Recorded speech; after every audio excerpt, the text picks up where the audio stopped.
this Dr. Wenchler, or whatever his name is, this guy is going to give me an aneurysm right now. Like, I will not accept that his studies and what he did, I will not accept that that's okay to present that in a court of law as a sound scientific method. I refuse to accept it, because you know what? There is a line. There's always a line. I'm not crossing that line. I'm not going with people that are saying that's normal and it's okay. If you're one of those people, you're like a frog in a pot of boiling water. And by the time the water gets so hot it's boiling, it's too late. The water is warm, boo-boos. The water is warm. This is unbelievable. This guy is so dishonest. You know, if he wanted to test what happened, which is what ARCA did, they ruled in and ruled out possibilities of if the car was involved or not and how it might have been involved. But this guy, he only ruled in one possibility, that Karen Reed's car hit John. And how did it happen? He's the reconstructionist, so I guess that makes sense. The problem is he's blurring the lines. He's testifying about DNA. He's testifying about testimony. He's saying he brought all of this into his experiment. Well, then that's bias, asshole. He's telling us what he's doing. I would call him out on what he's doing. That's bias. You brought in pieces of information that are not pertinent to the reconstruction. So that's why he's only focusing on Karen.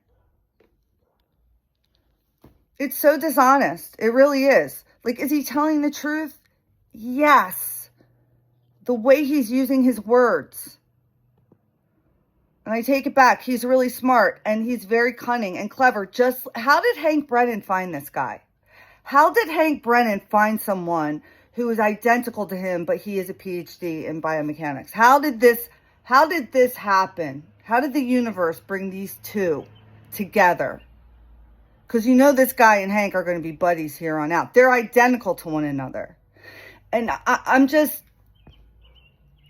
The guy participated in his own experiment.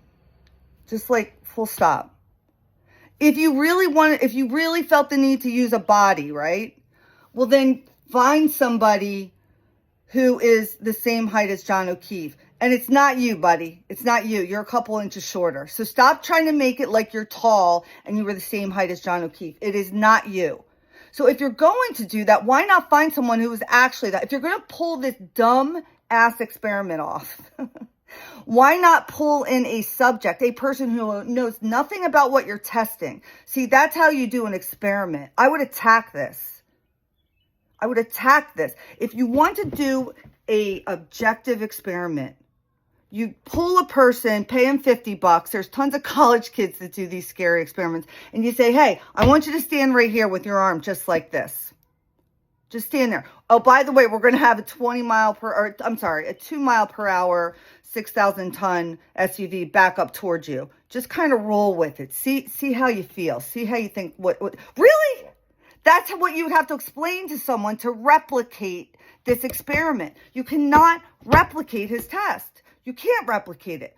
On top of which, like I said, he didn't bother to get someone else to be the test subject. He was the test subject, and he knows what he's looking for. So, of course, he's going to roll just perfectly.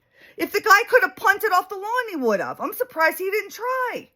He put the blue paint. Of course it's going to work that way, because in your mind, you're testing your own theory. You can't separate it. It's not objective. I can't stand this guy. I can't stand this guy. I can't stand this trial. I don't want anybody...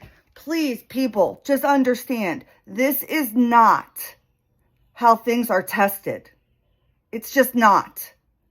And they're gaslighting us. They are trying to gaslight us. I refuse. That's what's up.